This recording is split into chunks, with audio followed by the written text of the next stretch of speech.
Une maison ronde, enveloppante, baignée de soleil, aux murs en terre à l'aspect chaleureux. Un vrai cocon naturel en somme. Vous en rêvez ? David va nous expliquer les étapes de construction de sa paillourte, les coûts inhérents au projet et les avantages à construire en rond. 7 ans après sa construction, il nous livrera son retour d'expérience. Le secteur du bâtiment représente 40% des émissions de CO2 des pays développés, 37% de la consommation d'énergie et 40% des déchets produits. Notre façon de construire et de rénover est clairement un levier pour réduire notre impact environnemental. Et je vous pose la question, mais recréer son lien au vivant au travers de son habitat, ne serait-ce pas la plus belle façon d'habiter le monde finalement ? On a construit notre yourte et je pense que ça a été un peu ça le point de bascule, même si je faisais des trucs avant. On va dire que c'est ça qui a lancé le truc un peu plus fort, quoi. Et puis après la paillourte, et puis je pense que nous on est venu à la yourte parce que moi j'avais fait pas mal de chantiers participatifs, j'étais sur Lyon pendant tout un temps, et il y a beaucoup de maisons en pisé là-bas. Donc les maisons en pisé, c'est des maisons en terre uniquement, c'est des murs comme nous on a ici des murs juste en pierre, et là-bas c'est que des murs en terre banchés, donc on met des planches et puis on met de la terre, on tape, on tasse. Et là-bas il y a pas mal de restauration de maisons en terre. Je me suis dit que ça allait être un sacrément bon point de départ, en tout cas pour amorcer d'autres trucs. Et dans mon petit parcours de chantier participatif, quand j'ai commencé à m'intéresser à l'habitat, j'ai visité plein de types de chantiers, paille ou autres, quoi, mais pas mal paille. Et ce que je constatais, c'est quand même que beaucoup, les gens, ils faisaient des grandes baraques en paille, ce qui me semblait un peu un non-sens. Et du coup, d'autant plus que alors c'est un non-sens écologique, et en plus, je constatais que souvent que c'est des chantiers, ils ne finissaient pas, quoi. Je me rappelle notamment d'un gars qui avait fait une baraque de 200 ou 250 mètres carrés, et ça faisait 8 ans qu'il y était. Bah, clairement, il était fatigué, quoi. Il avait plus envie, ça avançait plus. Enfin bref, ouais, ça avait l'air dur, quoi. Du coup, moi, je m'étais bien dit que c'était pas. Et puis j'ai l'impression que ces gens-là, du coup, ils partent sur des gros chantiers. À la fin, ils sont tellement rincés que, en fait, dans la maison en paille, il y a que les murs qui sont, on va dire, écologiquement soutenables, et tout le reste. En fait, ils n'ont pas eu le temps de se poser la question, ou ils sont fatigués, et du coup, ils ont installé un chauffe-eau de 200 litres électrique, voilà, en fait, et puis une fois que c'est là, une fois que tu as mis ton chauffe-eau de 200 litres, tu vas pas te dire « Ah ouais, mince, comment je pourrais faire autrement ?» machin, et donc du coup, puis ils sont fatigués, ils ont plus envie, et du coup, voilà, fin de l'histoire, quoi. Du coup, moi j'ai voulu prendre le truc un peu à l'envers. Du coup, on a fait un petit habitat simple et peu coûteux et facile, rapidement constructible, donc une yourte en toile, avec ta laine de mouton, tout ça. On s'est fait accompagner par la Freinet, qui est une coopérative dans le Marais Poitevin. Du coup, on va dans leur atelier, il y a des trucs qu'on peut ramener à faire à la maison, et il y a des trucs qu'on peut faire dans leur atelier parce qu'ils ont plein de gabarits, de trucs chouettes. Et du coup, on a fait notre yourte là-bas, et on s'est installé en petit collectif parce que c'était aussi ça, c'était indépendant de nos envies. Et ça nous permettait assez rapidement, la yourte, de tester tout ça. Donc d'arriver avec un petit habitat, pas trop cher, vite construit. On a mis un mois et demi, je crois, à construire la yourte. Et bon, voilà, moi c'est pareil, j'essaye de tirer vers le moins, vers le moins de mètres carrés possible, avant de parler de paille, de matériaux, d'essayer de parler de sobriété, et donc du coup de moins réduire ses besoins, c'est réduire ses besoins en eau, en énergie et en espace vital, parce que ça a des conséquences sur tout le reste, quoi. Ça a des conséquences sur le moyen de chauffage, l'entretien du bâtiment. Le bâtiment, c'est une énorme part de la conséquence énergétique, enfin de l'impact énergétique. Le logement, c'est un quart du problème à l'échelle individuelle, quoi. Donc c'est pas négligeable, mais dans le logement, il y a la construction et la fin de vie et le chauffage et tout ça. On peut vivre écologiquement dans une petite maison en paille, en parpaing, en laine de verre, tout ce que tu veux, qui fait 30 mètres carrés. Et on peut vivre très salement dans une maison en paille, mur en terre, machin, tout ce que tu veux. Ça, en termes d'impact, si elle fait 250 mètres carrés ou même 100 mètres carrés, toujours relativement au nombre d'habitants. Si t'es 8, ça vaut le coup d'être dans 200 mètres carrés, c'est ok. Mais voilà, il y a ce truc-là, et ce qu'on observe, c'est que les mètres carrés par habitant n'ont pas cessé d'augmenter depuis des lustres, donc c'est une conséquence négative. On peut isoler des baraques, ça c'est super d'isoler les maisons, mais ce qu'on observe, c'est que tant qu'on augmente le nombre de mètres carrés, la part énergétique par habitant, elle ne fait que croître, quoi. Après, moi j'étais pas parti spécialement pour une pailloute. Moi je rénovais, je pense que c'est tout aussi pertinent écologiquement parlant. Tu vois, il y a déjà de la surface squattée par une maison et tout ça. Mais quand on est arrivé ici, il y avait un petit bâtiment en pierre, c'était une ancienne maison sous à cochon, un petit habitat, quoi. Mais il restait plus que 2 murs sur 4, et même le peu qui restait, les murs étaient en sale état, il n'y avait plus de toit depuis des années, donc il aurait fallu tout mettre par terre et reconstruire. Donc autant te dire que j'étais pas chaud. Donc en fait on est arrivé là, et puis on s'est dit bon, ok, du coup finalement c'est pas une réno, mais le terrain nous plaît. Enfin, le terrain nous plaît. C'était une dent creuse, le terrain est assez étroit. Du coup il fallait faire une petite maison c'est pour ça qu'il était pas si cher.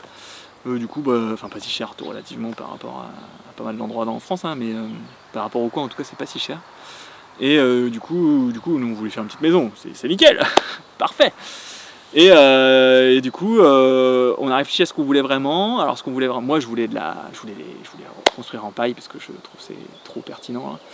Puis j'avais fait plein de chantiers autour de ça, en terre aussi. Et il y a un truc qu'on voulait garder, c'était le côté rond, et surtout le côté puits de lumière, quoi.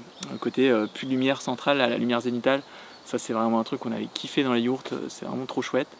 T'es baigné dans la lumière. Voilà. Alors on l'a fait quand même, ceci dit, un peu différemment. On a fait un clocheton, nous, pour s'épargner. Alors ça c'est plutôt dans le côté bioclimatisme, justement, pour s'épargner quand le soleil est au zénith l'été, que ça cogne trop fort dans la maison, parce que là dans la yourte t'as vite chaud avec une bulle.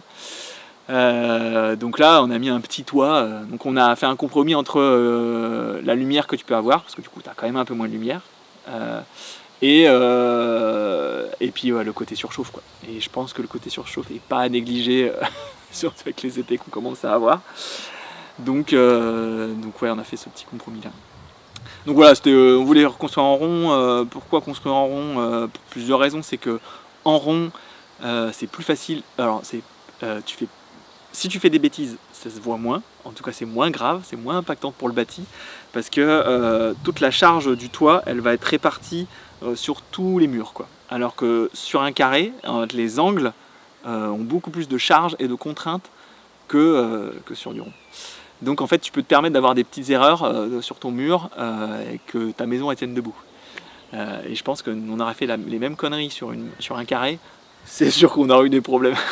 Mais là ça va. Donc ça avait le côté sécurisant. Tu as 11% de matériaux en moins à surface égale, donc à 40 mètres carrés au sol, tu as 11% de matériaux en moins sur un rond que sur un carré. Parce que le périmètre est différent à surface égale. Et donc 11% de matériaux en moins, c'est 11% on peut se dire c'est 11% de coût en moins, mais c'est aussi 11% de surface en contact avec l'extérieur en moins, et c'est ça qui génère le besoin de chauffage. Donc c'est toutes les parois qui sont en contact avec l'extérieur, ça génère un besoin de chauffage parce que ça génère une déperdition thermique. Et du coup, moins tu as de surface en contact avec le dehors, moins tu as besoin de chauffer. Voilà, c'était principalement les enjeux. Et puis il y avait le côté qui nous plaisait, esthétiquement, et puis même, si on retourne sur des habitats primitifs, ou même dans la nature, tous les terriers, même un igloo, une yourte, une grotte, il n'y a que les abeilles qui font un truc avec une géométrie, voilà. Et encore, a priori, elles font un rond avec leur... Et après, ça, c'est le fait qu'elles soient ensemble les unes à côté des autres qui génère une espèce de... Je sais plus si c'est un hexagone ou une forme géométrique, quoi. Octo, je sais plus, bref. donc globalement, les animaux, ils font des ronds, hein. C'est plus facile à faire. On a acheté le terrain 65 000 €, et la pailloute, on en a eu pour 20 000 €. Donc tu vois, en fait, au bout de 3-4 ans, l'économie de loyer que tu as faite, tu revends ta yourte, et nous on a revendu la yourte pour faire la pailloute. Pour après financer la pailloute, et du coup voilà, il y a eu un peu de sous à mettre dans le terrain, mais finalement c'était pas une opération blanche, mais on s'en est pas trop mal sorti, tu vois, et du coup ça nous fait une maison habitable alors au début à 15 000, mais après là maintenant avec un terrain, un chez nous, à moins de 100 000 euros. Et donc voilà, on était deux, 50 000 euros chacun. T'as pas 25 ans d'emprunt à faire, quoi. Moi j'ai toujours travaillé avant, donc j'ai toujours eu des salaires dont je n'ai rien fait. Moi mes vacances c'était aller faire du woofing et tout ça, donc en fait j'avais des petites économies, et du coup très très vite on a pu autofinancer notre truc, on n'a pas eu besoin de faire d'emprunt. Bon là maintenant on n'a plus trop de sous de côté, c'est sûr, on a tout claqué dans la maison, mais maintenant ça fait qu'on a un rythme de vie où déjà tu vois, je peux prendre une journée pour discuter avec toi. Nous on ramène, en gros moi je ramène 600 euros dans le foyer, ma chérie 500, et on arrive à vivre à 3 avec ma fille de 8 ans. Parce qu'on n'a pas d'emprunt. Tu regardes, c'est sûr que le premier poste de dépense, souvent, c'est l'emprunt ou le loyer, il n'y a pas d'histoire. Et on avait la ressource pierre sur site, parce qu'on avait cette bâtisse qui était moitié déjà par terre. Du coup, on a fait nos fondations en pierre. Donc là, on a fait un fossé, en gros, et on a maçonné des pierres. Alors, c'est pas, tu jettes pas des pierres dans un fossé, tu maçonnes. Donc, maçonner des pierres, c'est un boulot en soi. C'est même un sacré boulot. On était rincés au bout de la semaine et demie de chantier là, que ça a duré. On était au bout de notre vie. On s'est dit qu'on n'allait jamais réussir à finir, mais on a réussi. Parce que c'est vraiment du gros job. Porter des pierres, maçonner des pierres, et en plus dans un fossé, donc tu les portes et tu les emmènes. C'est pas la bonne, tu changes. C'est beaucoup de travail. Mais bon. Tous les voisins, copains qui sont passés, ils se sont dit tes fondations elles seront encore là, que ta maison elle sera plus là. Et en vrai les fondations c'est primordial sur une maison. Si tu as raté cette étape là, ça a des conséquences surtout là. C'est autant tu peux refaire un bout de toiture, autant refaire un bout de fondation. Pas facile. donc on était parti là-dessus. J'ai pas trop parlé de mes sources d'inspiration, mais dans mes chantiers, moi j'avais pas trop fait de maison ronde a priori, c'était même pas trop le délire. Du coup je suis passé par une étape d'aller voir des gens, revoir des gens, aller chercher de l'expérience. Donc j'ai été voir plein de gens autour là qui avaient soit une technique que je voulais mettre en œuvre, soit je sais pas, qui étaient en couple, ou voilà, qui faisaient, moi je voulais faire de la paille porteuse, donc qui faisaient de la paille porteuse, du rond ou du carré mais paille porteuse. Enfin, voilà. Il y avait forcément un truc en commun. Donc je suis allé voir des gens pour demander du retour d'expérience, quoi, que je trouvais rarement sur internet ou dans les livres. Et donc du coup ce retour d'expérience j'ai été le chercher, c'était super chouette, il y a plein de gens qui m'ont ouvert des portes. Une maison en paille porteuse en Bretagne à étage, en rond à étage, paille porteuse, trop cool. Il y a eu et notamment Gurun aussi, qui est papa paillourt. Du côté de la forêt de Brocéliande, et du coup mon procédé s'inspire partiellement du sien. Enfin, c'est pareil, on dit souvent qu'il y a plusieurs techniques de mise en œuvre de la paille, il y a surtout autant d'autres techniques que d'autoconstructeurs, donc moi j'ai pris ma part chez Gurun qui m'allait bien en termes de besoin de sécurité, aussi du coup Gurun il faisait pas du tout de fondation à l'époque, maintenant il en fait des petites, mais moi je me voyais pas faire de fondation ici parce que j'avais 8 mètres d'argile avant d'arriver à la roche. Donc il y avait 8 de trucs qui pouvaient bouger, donc je ne voyais pas ne pas faire de fondation, donc j'ai fait des fondations. Voilà. Il y a une partie du procédé qui lui a fait, qui m'a beaucoup inspiré en tout cas, mais j'ai repris que partiellement son procédé. En gros du sous-bassement, au-dessus du sous-bassement jusqu'à la toiture charpente réciproque, c'est du Gurun. Donc les murs, tout ça, mais le toiture et fondation et sous-bassement pas trop. Mais après vous pouvez aller piocher toutes les idées, voilà, tout est bon à prendre selon le contexte, selon les matériaux qu'on a à disposition, tout ça. Et donc sur mes fondations, mes fondations sont capillaires. Donc la capillarité c'est le fait de, quand on met un sucre dans du café, le café remonte dans le sucre. Donc ça c'est la capillarité. Donc l'eau peut remonter à travers les joints des pierres. Donc du coup il me fallait un matériau peu capillaire qui n'emmène pas trop d'eau vers la botte de paille, parce qu'une maison en paille c'est un beau chapeau, donc des beaux débords de toit, il faut que la toiture elle déborde du mur pour la mettre à l'abri, et des bonnes bottes. Et donc ça c'est surélever le mur du sol, pas qu'il prenne l'eau, parce que la paille et l'eau c'est pas ouf. Et donc pour ça on a utilisé des blocs de pierre ponce, donc là j'en ai un bout là. Ça ressemble un peu à des parpaings, mais c'est des blocs, c'est de la pierre ponce. Alors la pierre ponce, c'est de la roche volcanique, donc il y a de l'air emprisonné dedans, c'est très léger, donc c'est isolant, partiellement isolé, et c'est pas cuit, c'est froid, c'est de la presse juste. Donc ce qui fait que je pense que l'impact carbone est assez faible, il y a un peu d'alumine dedans, mais c'est à 0, des bananes. Donc je pense que c'est assez faible en carbone, voilà. Et donc ce bloc de pierre ponce est peu capillaire et partiellement isolant, un peu isolant. Donc on a mis ça, donc ça a limité aussi un peu la capillarité pour remonter dans le mur.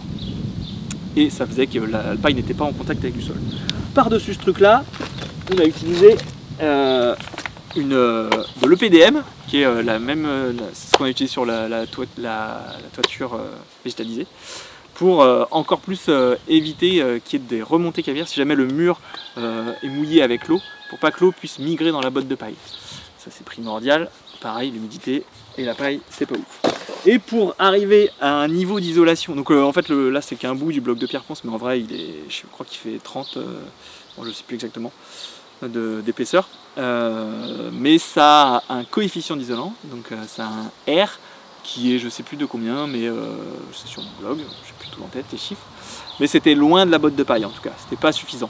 Et du coup pour se rapprocher un peu plus de la botte de paille, on a rajouté un morceau de liège derrière, à l'intérieur, pour augmenter un peu la résistance thermique, donc le fait que le chaud qui est dans la maison n'aille pas trop vite vers le froid du dehors, quoi.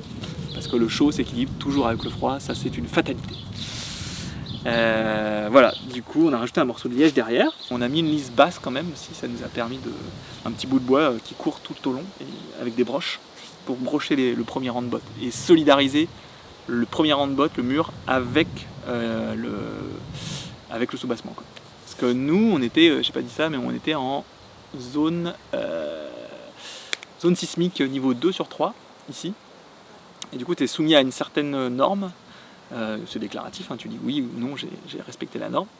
Et dans cette norme, il y a notamment deux choses. Il y a que tout fasse chaînage, donc que tous les de bas en haut, ça soit lié ensemble. Et le deuxième truc, c'était renforcer les angles. Maison ronde, fin de chantier. Nickel. Parce que naturellement, étant donné qu'on est rond et que c'est pas les angles qui sont fragiles, et ben, s'il y a un tremblement de terre, il n'y a pas de point de fragilité, de point de rupture. Du coup, c'est naturellement une forme qui est sismique, la maison ronde. Sur ce bloc de pierre ponce, on a monté des bottes de paille en paille porteuse. Donc la botte de paille, c'est ce gros machin. Et donc c'est de la botte de paille, tout court. Alors qu'on a pris assez dense, mais M. Gurun il reficelle. Nous on l'a pris assez dense. Pour la paille porteuse, il conseille quand même un peu. Et voilà, et tu les montes juste en quinconce. Il n'y a pas d'ossature bois entre les montants. Alors il y a des ossatures bois pour tenir les portes, autour des portes, parce que sinon les portes et les fenêtres ne tiendraient pas sur de la paille molle. Et après, c'est qu'une histoire de brochage, de couture entre les bottes pour maintenir les bottes entre elles. Pour leur donner la forme arrondie, est-ce qu'elles n'ont pas été déjà... Il y a une presse où j'étais sur un... Ouais. J'avais fait un chantier et on devait mettre à donner forme la forme un peu arrondie à la botte de paille. Est-ce que vous avez vu Et ben en fait, effectivement, moi j'avais fabriqué une machine comme ça, avec un gabarit qui prenait l'angle et tout ça. Et en fait, quand on a reçu nos bottes, on s'est aperçu qu'elles étaient tellement denses et tendues que les ficelles étaient hyper tendues que naturellement, en fait, elles prenaient un galbe tellement les ficelles étaient tendues, la botte cherchait à sortir. Et du coup, en fait, naturellement, elles avaient à peu près la forme souhaitée. Du coup, en fait, on les a juste empilées, quoi. Mais même avec un coup de pied dedans, tu peux réussir à la mettre à forme. Donc voilà. Je veux revenir aussi sur la densité. C'est entre 96 et 120 kg. Ouais, je sais plus les chiffres, c'est pareil, c'est sur mon blog. Parce que il faut tester l'humidité. Donc on a un appareil qui tu broches pour tester l'humidité de la botte. Et en fonction de son poids, donc on avait un humidimètre et un peson. Et on pesait la botte. Et avec son taux d'humidité, tu arrives à connaître sa densité, en gros. Parce qu'une botte humide, lourde, elle peut être très peu dense si elle est trempée, quoi. Donc il faut connaître les deux pour obtenir la densité, quoi. Voilà. Après, du coup, on a pris toutes les bottes les plus denses pour faire les murs, qu'on a empilés, donc en quinconce, comme un mur de briques, quoi, comme ça.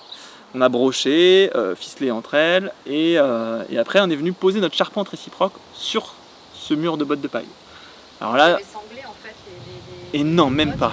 Parce que tu dis ficelé, broché. Ah oui, ficelé, c'est avec de la ficelle de bottes de paille classique. On les... Ça, en fait, ouais. Ouais, et en fait, c'était avec méthode Gurun, ça, et Gurun, il prend une botte, il entoure la botte d'à côté, et en fait aussi le fait de tirer à l'intérieur, en fait ça fait que aussi la botte elle regalbe, elle reprend de la forme, elle reprend de la forme ronde, et en plus tu la remets un petit coup de tension. Ouais, c'est quand même un sanglage, enfin, moi c'était ça, ouais. C'est pas un peu comme ça aussi Ouais, alors le sanglage, souvent, pas partout, on le fait dans le sens de la descente de charge, dans la descente de toit, pas trop dans ce sens-là, et je vois pas la...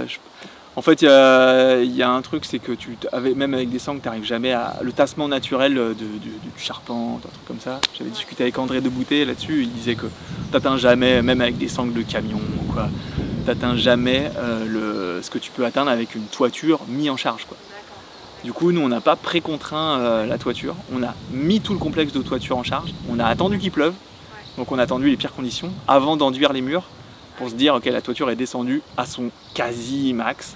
Et je mesurais, j'avais un altimètre numérique là, et je mesurais la descente de charge. Il y a les données, là, si vous voulez, sur le blog pour voir de combien, je sais, je crois que c'était 10% du mur qui était descendu. Voilà. Et donc dans ce type de construction paillourte là, il y a deux trucs que j'ai repris du Rune. C'est le fait d'avoir mis les bottes à champ. Et une botte à champ isole aussi bien qu'une botte à plat. Parce que c'est le sens des fibres qui fait aussi l'isolation.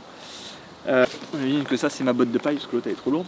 Une botte à plat c'est comme ça, le côté le plus gros par terre, quoi. Une botte à champ c'est une botte qui serait comme ça, sur la tranche en gros, quoi. Et donc ça te permet de gagner un peu des mètres carrés, d'autant que moi, nous on a fait une maison de 40 mètres carrés parce que c'était satisfaisant, parce qu'on était dans une mur de 40 mètres carrés. On s'est dit c'est cool, mais il fallait pas dépasser 50 mètres carrés au nu extérieur du mur pour ne pas être contraint à la RT 2012 à l'époque. Je crois que c'est encore le cas avec la RE 2020. Et ce qui était un petit objectif en soi, parce que c'est pas en termes de paperasse qu'en termes de contrôle obligatoire payant, c'était cool de ne pas être soumis à ce truc-là. Ça nous a fait des petites économies d'études, mais sous pas mal d'aspects, en fait, on est au-delà de la RT, même de la RE 2020. On est au-delà en termes d'isolation, en termes de plein de trucs, on est bien au-dessus. Mais voilà, c'était pas s'épargner la contrainte de ça, quoi. En haut, on n'a pas mis de lisse haute, donc un morceau de bois. Souvent, on met un morceau de bois sur toute la périphérie du mur. Ça permet que le toit descende en termes de descente de charge soit ok avec le mur. Ce qu'on n'a pas nécessairement besoin sur une maison ronde, rapport au fait que chaque perche de charpente fait descendre la charge sur le mur de façon uniforme, à quelque chose près. Et donc du coup, tout le mur reçoit la même charge. Ce que j'aurais pas fait dans une maison carrée. Dans une maison carrée, j'aurais mis une lisse haute, pas de problème. Parce que là, pour le coup, il y a des déficits dans les angles. Enfin non, justement pas des déficits, d'augmentation de charge dans les angles. Voilà, mais ça fait toujours du bois en moins, ça fait toujours de l'argent en moins. Voilà. Le bois, c'est un matériau super, c'est renouvelable, mais moins. Toujours le mec qui va dire que ça, moins. Mais moins on en utilise, mieux c'est, quoi. Et pareil, le bois en termes de transformation, et là je vais faire la bascule sur la charpente réciproque. Du coup, on a fait le choix d'une charpente en bois rond. Parce que le charpente en bois rond, c'est des arbres. Tu vois là, nous c'est du châtaignier. Le châtaignier, il est gros comme ça, donc il a une trentaine, 20 ans ou 30 ans max, quoi. Donc c'est des jeunes arbres que tu coupes et que tu les gardes entiers. Et tu vas pas. Déjà, il y a peu de transport parce que nous on a été les chercher dans le taillis d'à côté, donc il y a peu de transport. Ça coûte vraiment pas cher. Et il n'y a pas de transformation. Tu vas pas passer dans une scierie. Une scierie, c'est du transport, du retransport vers toi, et c'est du déchet potentiel, quoi. Enfin, même s'ils essaient de revaloriser les déchets, en fait, c'est de l'énergie. Et du déchet, il y a les bourrons, en fait, tu les balances pour avoir du bois droit, les petits bouts, tu fais des linteaux, machin. Il y a toujours un peu des laineux, c'est pas pris, c'est pas du bois noble, machin. Donc tu as toujours un peu de déchets, quoi. Alors que le bois rond, il y a vachement moins de déchets. Et c'est des arbres, parce que si tu veux faire un poteau de 20 par 20, il faut que ton arbre il fasse au moins ça, parce que sinon tout le reste c'est perdu. Et je dis ça souvent, c'est plutôt ça les sections qu'on coupe pour faire du bois d'œuvre. Donc c'est des bois centenaires, comme même le Douglas. Le Douglas c'est une cata, c'est le bois des écolos, mais c'est une cata dans certaines régions de France, quoi. On fait de la monoculture de Douglas pour faire des maisons écolos, quoi. Ouh. Donc utiliser du bois local, rond de préférence et tout, c'est... Après, je pourrais en reparler, dans l'extension j'ai fait un compromis là-dessus, parce qu'il y a des endroits où c'est quand même plus facile de voir d'utiliser du boissier, et des endroits où c'est plus chiant. Mais voilà, la charpente réciproque, du bois rond, ça coûte rien, faire une charpente réciproque ça revient à écorcer, donc nous on a été chercher nos petits troncs pas très loin. On a écorcé ça à la plane, c'est assez agréable à faire. Et après, c'est une journée de montage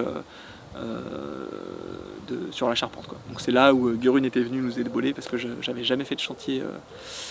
Et du coup, c'est là où il y a eu l'intervention d'un pro, notamment, sur cette journée-là.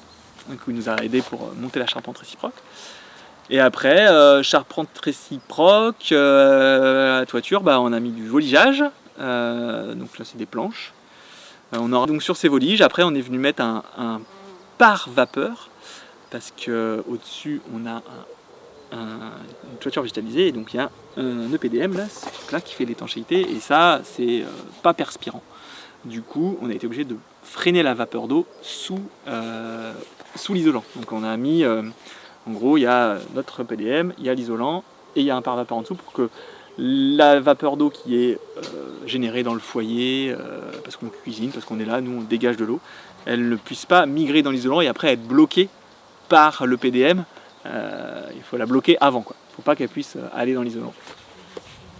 Donc on a mis un par vapeur. Et donc par vapeur, botte de paille, EPDM. EPDM qui est une espèce de bâche caoutchouc qui s'étire à 400%. Donc c'est un matériau assez fascinant. C'est du caoutchouc et un peu de pétrole, on va pas se mentir. C'est garanti, je crois que c'est garanti 40 ans en toiture, si c'est à l'abri des UV.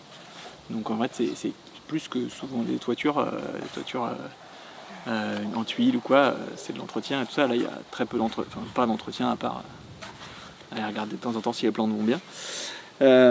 Et ouais, c'est tout aussi durable en tout cas.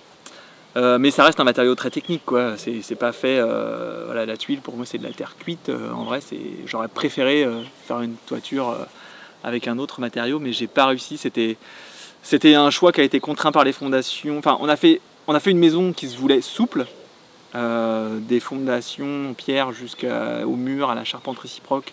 Charpente réciproque, elle a une capacité, elle peut avoir 1 mètre de différence de hauteur entre deux perches, qu'elle va quand même toujours tenir. Donc quand tu es rendu là, c'est qu'il y a des problèmes de difficulté, mais en tout cas elle est souple s'il y a des mouvements, et pareil la botte, la terre, tout ça c'est souple. Et donc voilà, il fallait une charpente qui suive le chemin, et du coup une toiture qui suive le chemin, et du coup une toiture en tuile ça suit moins le chemin enfin déjà la forme d'une charpente réciproque, c'était un peu complexe ça, pour couvrir. Donc voilà, c'était un choix qui a découlé des choix précédents, quoi. Ensuite un géotextile tissé, donc un géotextile issu du recyclage des vêtements là, donc c'est vraiment plein de du coton, tout ça.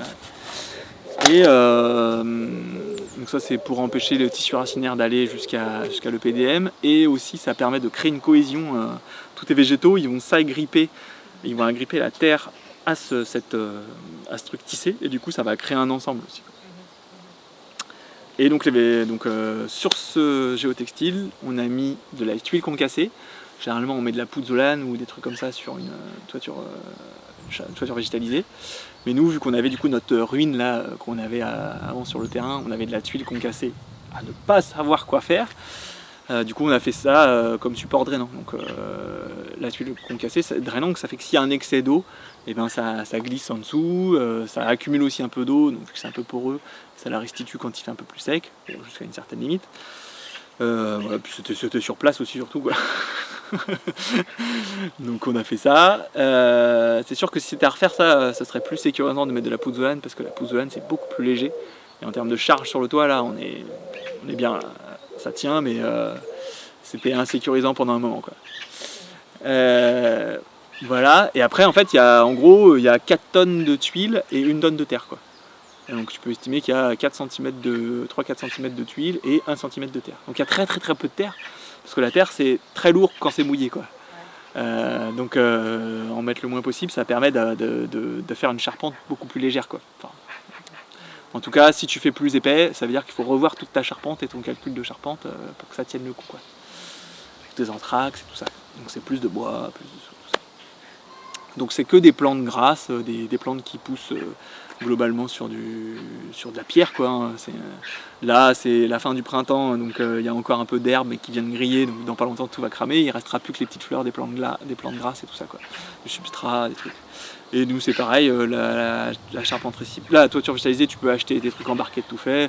Nous on a balancé de la terre qu'on avait pris des fondations, on l'a remonté sur le toit, et on a pris des plants à droite à gauche chez des voisins, et puis on a attendu que ça pousse gentiment.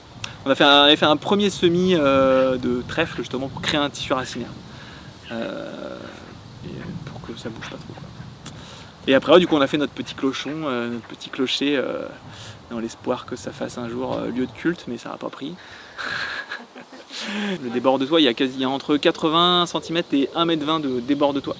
Et effectivement là, peut-être que tu peux le voir, là il est quasiment 14h, bon, il n'est pas encore audit, mais du coup le soleil ne rentre pas dans la maison par la baie quoi. La baie au sud. Le clocheton c'était difficile de faire un débord. Déjà d'avoir mis un toit ça limite un peu ta lumière, du coup si tu mets un débord en plus, l'hiver ça va vraiment être compliqué je trouve. Mais ça, on aurait pu être un peu plus généreux sur le débord. Après c'était le constructif, ça a toujours des contraintes. Ouais donc il y a eu ça. Je n'ai pas parlé du sol, mais au milieu des fondations, on a mis ça là qui est du verre cellulaire. Donc souvent ce qu'on fait dans une maison c'est on fait un hérisson. C'est des cailloux qu'on met debout comme ça. Et donc ça permet d'éviter ce côté capillaire, donc on rappelle le sucre, donc ça permet d'éviter que l'eau remonte. Par-dessus on ajoute un isolant. Bon, souvent il est cochon hein, dans le petit polystyrène et des trucs comme ça. Et après on fait une dalle quoi. Alors oui, ici le hérisson il y a aussi un truc, c'est qu'il est drainant. Donc si jamais il y a de l'eau s'évacue à travers les cailloux aussi quoi. C'est pas un problème. Et du coup ça c'est du verre cellulaire. Ça s'appelle du mise à port. Et c'est assez cool à mettre en œuvre pour les autoconstructeurs, c'est trop bien parce que du coup tu balances ça au milieu de ta maison, sous ta dalle, enfin avant de faire ta dalle, et c'est drainant, non capillaire et isolant. Donc en fait ça fait les 3 trucs, ça fait... Donc en fait tu balances ça, c'est du caillou très léger, donc tu mets des brouettes, c'est wouhou. Et à la fin t'as plus qu'à couler ta dalle quoi. Et donc on a mis ça, et après on a fait une dalle en terre nous. Sur toute la maison, et après on a fait quand même un côté cuisine, la couche de surface on a fait une partie tomate, donc terre cuite, et une partie on a laissé en terre crue sur la partie salon, et on a mis de l'enduit terre chaud à l'extérieur et terre paille à l'intérieur, enfin terre paille chaud à l'extérieur, terre paille à l'intérieur. Sur l'extension, on n'a pas refait terre paille chaud à l'extérieur parce que quand même on a aperçu qu'il y a des endroits qui sont bien sollicités par l'eau, l'humidité. Dans nos contrées océaniques, il y a quand même du vent, de l'eau, et la pluie battante sur les murs, ça fait que la paille, il y a des petits points de moisissure, ce qui est loin d'être problématique parce que j'ai quasiment 8 cm d'enduit et puis ça va pas bourrir tout de suite jusqu'à la paille. C'est vraiment la surface qui pourrit. Mais ouais, les retours d'expérience maintenant sur le bâti paille, même le chanvre et tout ça, ils commencent à arrêter trop de mettre du végétal en extérieur quoi. Et souvent les écolos ils mettent pas de chaud du tout dans le mélange extérieur, dans la terre. Moi je suis content quand même d'en avoir mis parce que pareil, même si j'ai mis un mètre de débord de toit, avec les tempêtes ça vente. Enfin, chez nous c'est pas mal de vent et la pluie battante, ça fait que ta terre, en fait dans les pays où ils n'ont pas de chaux, où la chaux est difficile d'accès, la terre elle finit par terre quoi, puis après tu la reprends et tu la mets, mais il faut le faire quoi. Faut être motivé pour tous les X années reprendre la terre qui est tombée par terre, la remettre sur le mur. Alors que là, la chaux ça fixe et ça. Voilà, la chaux ça bouge pas quoi. Ouais, voilà. Ouais. Ça fait que ça fige un peu ton mélange. Tu aurais pu faire juste chaud et terre sans forcément mettre de paille. Ouais, sur l'enduit de finition, sur l'extension, c'est ce qu'on a fait. Ouais. D'accord, parce que la paille c'est ce qui permet aussi d'accrocher un petit peu. C'est peut-être pour ça la paille, ça a un côté, ça arme un peu l'enduit, donc ça le structure un peu. Mais du coup, là, c'est du sable quoi. Tu fais un béton, c'est un béton de terre avec un peu de chaux et du sable. Enfin, un béton, c'est toujours un liant et une charge. Donc là, c'est la charge. Il y a un peu de sable qui est déjà contenu dans la terre, mais il y a aussi du limon, de l'argile, et du coup, tu fais terre, chaux, sable pour ajuster un peu la terre, quoi. Et effectivement, la paille, souvent, on en met dans les murs parce que c'est un peu c'est la charge de l'écolo pour remplacer du sable, pour en mettre le moins possible, parce que c'est pareil, le sable, il y a un problème en ce moment avec le sable, c'est qu'on s'aperçoit qu'il n'y en aura pas toute la vie, le sable à maçonner, je parle, le sable du Sahara n'est pas maçonnable, il n'y a que le sable de rivière et tout ça qu'on peut maçonner, et à la vitesse où on coule du béton, voilà. Et donc du coup il faut remettre le moins possible, c'est sûr quoi. Après si tu veux un mélange, ça dépend de ta terre toujours. Là la première terre qu'on avait trouvée pour faire nos enduits pour la paillourte, elle était assez brute, et on a pris la première qu'on a trouvée chez des copains maraîchers et tout ça. On était content de voir de la terre, tout ça, donc on l'a pris. Et c'était de l'argile, c'était super et tout. Mais par contre on a dû beaucoup la corriger en sable, celle-là, et en paille. Et du coup, ça faisait des mélanges qui étaient pas faciles à travailler. La terre, elle était très... tu vois, ça, c'est la terre qu'on a utilisée. C'est la terre brute qu'on a utilisée pour la paillourte. Et donc, une fois qu'elle est sèche, c'est un bloc comme ça. Il y a des trucs, moi, quand j'ai... Du coup, faut la filtrer, faut la tamiser, cette terre. Et là, quand tu as un truc comme ça, faut qu'elle trempe longtemps dans l'eau avant de pouvoir la concasser, quoi. Donc, c'est l'enfer. Donc moi j'ai passé, je crois que j'ai passé quasiment un mois sur mon année et demie de chantier là, enfin 1 an et 1 mois on a passé de chantier à tamiser de la terre quoi. D'accord. Oui, ça fait ça quand elle est sèche en fait. Et ça fait ça quand elle est sèche, ouais. Ah oui, puis elle est toute claire, c'est marrant. Ouais, les murs tu vois, elles sont un peu comme ça, un peu cette couleur ocre. Et du coup, ça c'est la terre qu'on a utilisée pour l'extension, qui est une terre beaucoup plus argileuse, elle est argileuse toujours, mais beaucoup plus sableuse. Elle contient déjà plus de sable, et donc du coup, il y a moins à la corriger. Donc de fait, tu mets moins de sable dans ton mélange, et puis c'est beaucoup plus facile, tu vois, elle est déjà concassée quoi, à tamiser, tout ça, c'était du plaisir quoi. Du plaisir, relatif. Hein. On parle de tamiser de la terre, mais... et du coup au sol c'est pareil, c'est une dalle en terre, et donc la dalle en terre c'est exactement comme les murs quoi, donc c'est un mélange c'est du béton de terre, donc c'est en fait le ciment est remplacé par de la terre, de l'argile, et après tu mets une charge, donc le sable. Il y en a qui mettent de la paille, mais ça m'apparaît cavalier, en tout cas par chez nous c'est hyper cavalier parce que c'est très humide, on est dans les marais, et il y a un champignon bien connu dont j'ai oublié le nom qui se développe dans les milieux humides avec ce qui est contenu dans le bois aussi, merde. Ah, je sais oublier. La mérule qui mange la cellulose. La mérule, je mange la cellulose étant contenue dans la paille, dès qu'il y a de la paille. Et la mérule, si ça se met dans une maison, faut péter la maison, quoi. Tu peux plus, ça s'en va plus quoi. Donc moi je jouerais pas avec le feu avec ça, donc on a mis terre, sable dans la dalle, et puis on est content. Le moins possible toujours, mais c'est le moins de surface qui fait que c'est le plus écologique. Et du coup par-dessus cette dalle terre, pour la rendre un peu étanche, en tout cas pour permettre de passer la serpillière, l'entretien et tout ça, on a fait plusieurs tests, on est passé par de l'huile, de lin, de l'huile dure, je sais plus, on a fait pas mal de tests, et ce qui nous convient bien là c'est la tempera. Donc la tempera c'est des pigments d'argile assez particuliers, avec de l'œuf et de l'huile de lin. Voilà, il y a une petite mixture à faire et après ça s'étale comme une peinture. Et là ça te fait une couche jolie, étanche, qui lustre, au passage de la chaussette ça se lustre, donc ça se polit un peu quoi. Donc c'est assez joli, ça fait un effet un peu marbré. Nous on aime bien en tout cas, c'est assez chouette. Et puis ça se retouche, retape assez facilement quoi. Si jamais il y a un gros truc qui tombe dans une dalle en terre, ça a fait un poc quoi. Alors on avait essayé de faire des tests d'altère stabilisés à la chaux et c'est plus résistant à la chaux. Donc si tu fais tomber un truc, c'est plus résistant jusqu'au point de rupture quoi. Donc c'est à dire que si tu as un trop gros truc ou un truc trop piquant, là ça rompt, ça casse et pour le coup une dalle stabilisée à la chaux, c'est plus difficile de faire des retouches. La retouche est plus délicate que sur une dalle à la terre où la terre tu la remouilles, pouf pouf, et c'est reparti quoi. Donc voilà, c'est pour ça qu'on était parti sur le truc souple, même si c'est plus fragile. Et c'est aussi pour ça qu'on a mis une dalle, de la terre cuite, donc la tomate dans la partie cuisine, parce que la partie cuisine est toujours en train, avec les chaises, des trucs qui tombent de la table, quand t'as des gosses surtout, c'est là où les trucs tombent. Donc ouais, on est parti sur de la tomate de récup sur la partie cuisine. Et sur l'extension par exemple, j'ai pas fait de la paille porteuse, j'ai fait du poteau-poutre. Donc en fait on a commencé par faire un préau, les 4 poteaux, un toit, et après on a construit les murs en dessous. Ce qui fait que le toit tient grâce au poteau et non pas grâce au mur. Et les murs, en fait, il n'y a pas d'ossature bois, donc tu limites quand même le bois dans l'ossature. Enfin, il n'y a pas de bois d'ossature, mais c'est pareil. Du coup, c'est de la paille, elle est là, en continu, en quinconce, pareil, mais elle n'est pas porteuse du toit.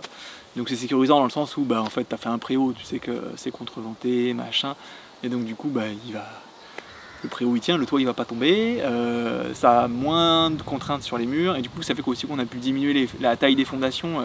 On a fait juste des fondations en gravier sur l'extension, du gros gravier, et on a pu se limiter à faire des petits plots sous les poteaux quoi.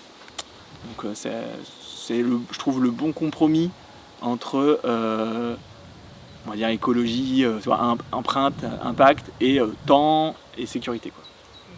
Je trouvais que c'était le bon truc quoi. Argent aussi parce que mine de rien, une maison paille ossature bois, le bois que tu mets dedans c'est loin d'être négligeable en termes de budget quoi. Pour ma fille tout ça, qu'elle ait vu sa chambre avancer, parce que c'était un cadeau de Noël, tu vois l'extension.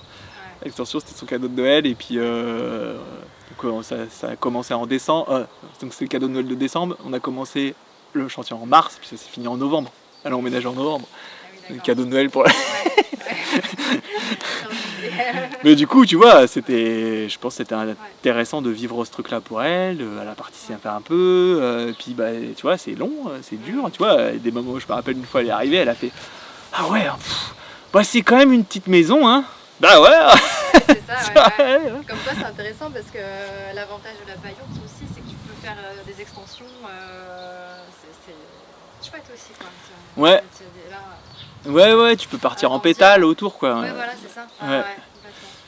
Ouais, ça a été un peu casse-tête. Moi j'avais des contraintes de toiture, de relier les deux toitures, parce que je suis en limite de propriété, parce que du coup, vu que le terrain est très étroit. Du coup, j'ai fait un petit brainstorming avec mes copains bricoleurs pour comment on ferait et tout. Parce que moi j'avais vraiment à cœur de faire que 3 murs, déjà parce que c'est moins long. Et aussi, c'est moins de déperdition, quoi. T'as le mur de la paillourde qui te chauffe. Alors que le truc simple, ça aurait été de faire un couloir et une maison, quoi. Et du coup, pas de lien entre les deux, quoi. Sauf que là, t'as 4 murs et du coup, le couloir, il y a moins de chaleur qui passe.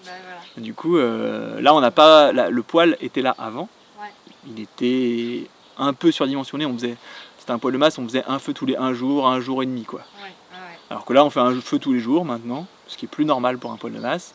Et on arrive à chauffer 10 mètres carrés de plus sans avoir changé. Et il fait 1 degré de moins dans la chambre que dans la paillourde, ce qui est carrément acceptable. Moi j'ai fait une extension parce que ma fille elle a grandi, là, elle a 8 ans. Bon, c'est pas elle qui réclamait en vrai, elle était hyper contente d'être dans la mezzanine en dessous nous. Elle voulait, voilà. Mais bon, là maintenant elle est très contente. Mais c'est surtout nous qu'on était contents d'avoir le luxe de mettre une porte entre elle et nous. Et si tu raisonnes à l'échelle du monde, combien d'enfants à l'échelle du monde ont une chambre individuelle, tu vois ? Combien d'enfants ont ça quoi ? Pas beaucoup. C'est vraiment un truc de riche occidental. Donc c'est à re-questionner aussi quoi. Est-ce que les enfants sont heureux est-ce que ça fait partie du bonheur? Est-ce qu'ils doivent avoir ça? Ou est-ce que c'est une norme sociale et auquel il faut essayer de batailler? Mais voilà, c'est pas toujours facile, il y a l'école, il y a machin, il y a le truc, c'est sûr, c'est jamais simple. Mais voilà, est-ce que... et puis voilà, avoir une chambre par enfant, ça te fait une surface de bâti en plus conséquente. Donc voilà, si t'as 3 enfants, ouais, t'as vite 40 mètres carrés de plus, donc voilà, puis bon, le salon, le machin, le truc. Donc voilà, il y a tout ça qui est à questionner, quoi.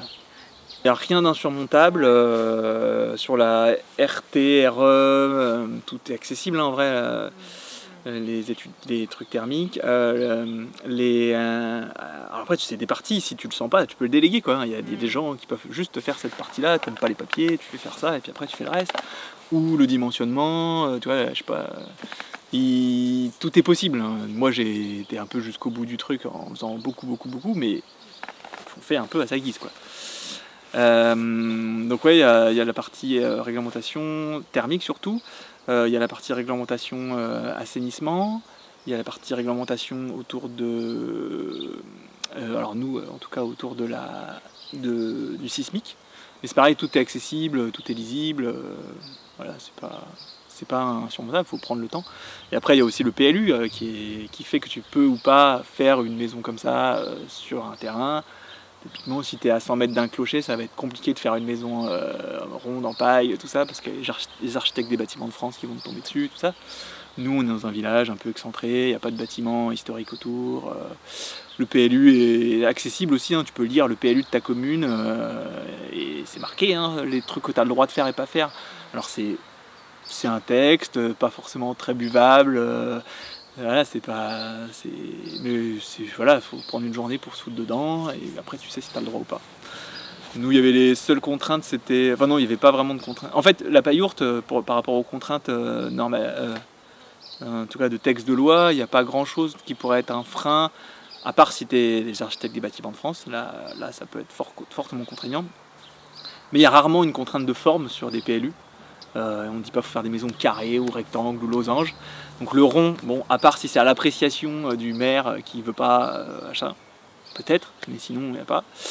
Et après, sur la toiture végétalisée, en gros, de toute façon, c'est que l'esthétique. Hein, un permis de construire, un PLU, c'est que l'esthétique, donc ils vont pas regarder ce que tu mets dans tes murs. Moi, j'ai jamais dit à la mairie que j'allais faire une maison en paille, notamment parce que t'as pas à leur dire, et puis ils s'en foutent. C'est vraiment juste l'aspect extérieur. Et après, l'aspect extérieur, ils peuvent demander une couleur d'enduit, par exemple.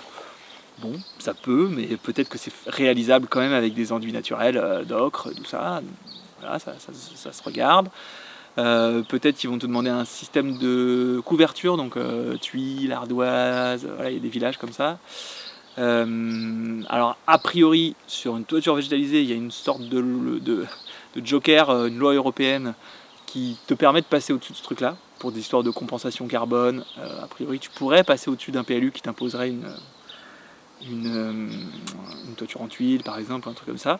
Et puis après, tu vois, ils ont exigé de nous, quand on est arrivé avec la paillourte, qu'on soit aux normes au niveau de l'assainissement, parce que du coup, il n'y a pas le tout à l'égout qui passe. Et du coup, ils ont exigé de nous qu'on ait installé un système d'assainissement avant d'emménager sur le terrain, et avant même que la maison soit construite. Et ce qu'on a fait, quand on a fait une installation de phytoépuration qui est normée, tu vois, il n'y a pas de débat sur est-ce qu'on peut pas. Alors, s'il y a des débats par rapport au terrain, en fait, si c'est juste faisabilité technique, mais maintenant les Spanx, c'est normatif, donc en fait, ils peuvent plus les refuser, quoi. Il y a des labos, enfin, il y a des systèmes qui sont passés dans les labos et qui maintenant te permettent de, quoi. Ce qui fait que ça coûte cher et ce qui fait que tu peux pas te le faire tout seul. La phytoépuration, nous on l'a fait en autoconstruction accompagnée, parce qu'il faut que l'entreprise qui te vend la phyto, elle en gros, je crois que c'est 200 000 € pour passer au labo.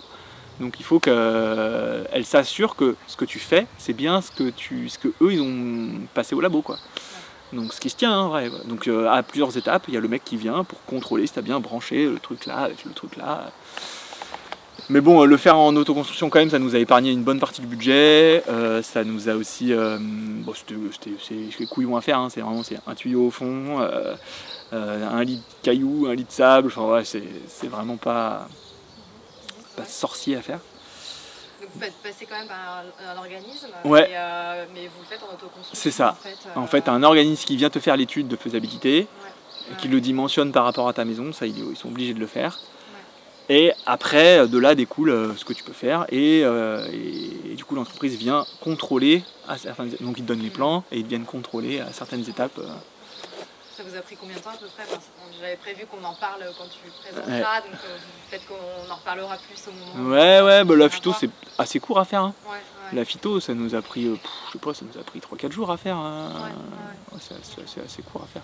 Ce qui prend le plus de temps, c'est d'aller chercher les graviers, les cailloux, tout ça. Nous, on a des carrières pas très loin, donc ça va, mais ouais, c'est pas très loin à faire. Alors c'est une 3 EH, 3 équivalents habitants. Et ça, c'est ce sur quoi on s'est un peu battu. C'est pour avoir une phyto dimensionnée à nos besoins, parce qu'à l'époque, je sais pas si ça a évolué, moi je sais que Aquatiris, la société qui on a fait avec eux, on a fait partie d'une expérimentation, ils essayent de faire avancer les toilettes sèches dans le dimensionnement, mais je sais que c'est pas toujours, je sais pas encore si c'est valide ou pas. En tout cas, au début, ils nous préconisaient une 5EH, et donc une 5EH, c'est 5 équivalents habitants, donc c'est 5 fois 150 litres d'eau par jour et par personne potentielle.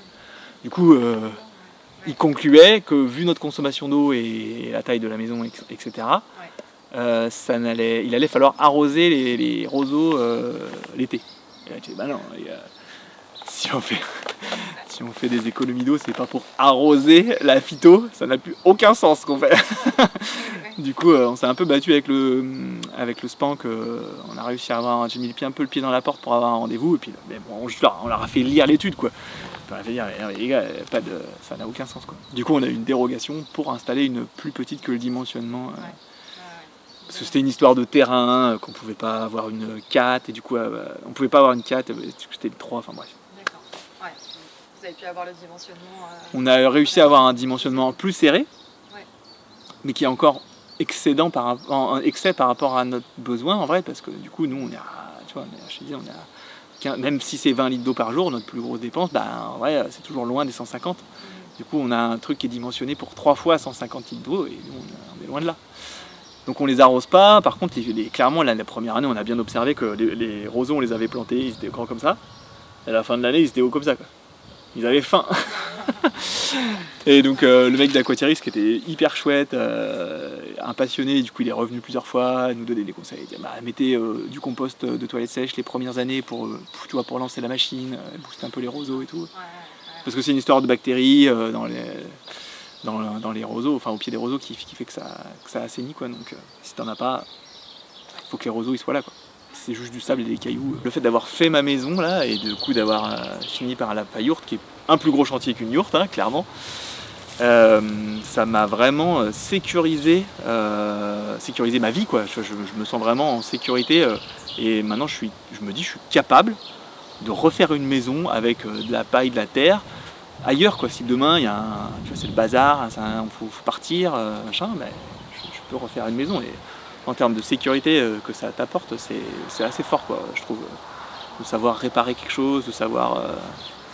Ouais, moi ça m'a pas mal apporté de la sécurité. Et ça a passé par une phase d'insécurité.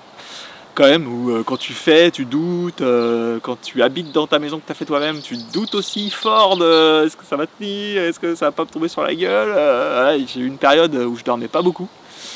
Parce que quand tu fais toi-même, moi il y a 2 personnes qui sont venues sur le chantier en pro 2 journées, quoi, mais c'est sur 1 an et demi, donc, et j'ai pris toutes les décisions tout seul, j'ai fait tout seul, quoi. Donc il y avait vraiment cette part de prise de risque quand même, quoi.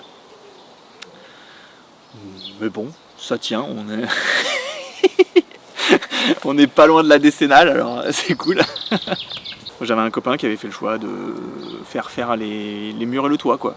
Il me disait, voilà, moi c'est pour la décennale, c'est pour ma sécurité, quoi. Le toit ne me tombera pas sur la tête, et parce que c'est à ce moment-là où je doutais de tout ça, quoi. Il me disait, par contre, moi, voilà, la décennale, là, je suis en train de la payer sur 25 ans, donc... c'est vrai, ouais, ça... Parce que ça t'apporte d'autres choses, en fait, le fait de faire ta maison toute seule, c'est sûr que ça te... là, nous, on a réussi à pas avoir de prêt, parce que c'est beaucoup moins d'argent, donc c'est sûr que quand tu fais tout seul, hein, dès que tu fais venir des artisans, c'est sûr que c'est plus cher, mais c'est normal, parce que faire des artisans, ils payent une décennale, des garanties, ils peuvent pas utiliser forcément les mêmes matériaux, tu vois, utiliser de la terre brute, c'est plus compliqué pour eux parce que c'est des tests, c'est du temps, Donc il faut que tu achètes de la terre calibrée ou que tu fasses des tests, mais du coup il faut que tu payes un artisan à faire des tests de terre. Bon, ça va être beaucoup d'argent, et donc tout ça, tout est lié quoi. Le fameux toit végétalisé, C'est ça. du coup. Et alors là, t'as mis quelle plante? Explique-nous Là, un petit peu. tu vois, on a récupéré des plantes grasses chez des voisins, un truc, puis après elles s'étendent petit à petit. Bon, des fois il y a des trous parce qu'il y en a qui ont mouru. De l'autre côté, il y a un peu plus de densité. Et là, vu que on est, tu vois, après le printemps, et du coup il y a toute cette herbe un peu parasite qui est venue pousser, mais au milieu il y a encore des végétaux quoi. Qu'on voit moins, mais là une fois que tout ça va tomber, on verra plus quoi. Donc là on peut voir qu'on voit un peu de briques qui ressort. C'est notre support drainant, parce qu'il y a très peu de terre, donc de temps en temps ça ressort un peu. Ouais. Et on évite sur une toiture on ménage toujours un petit bout de gravier quand on change de surface, pour pas que les végétaux ils aillent grimper. Ah bah ouais, complètement, ouais. Et pareil, la gouttière là, on peut la voir d'ici. La gouttière tout autour, elle est donc le géotextile s'arrête là et la gouttière commence là. Donc ici il y a un drain qui est coincé dans la partie caillou. Ouais. On peut l'apercevoir ici un peu le drain là. Ah oui. Et donc il y a ça qui fait tout le tour de la maison et qui emmène l'eau ici, parce que ici il y a une descente d'eau pluviale et donc après ça descend. Ça c'est des chutes de châtaigniers de Charpente réciproque.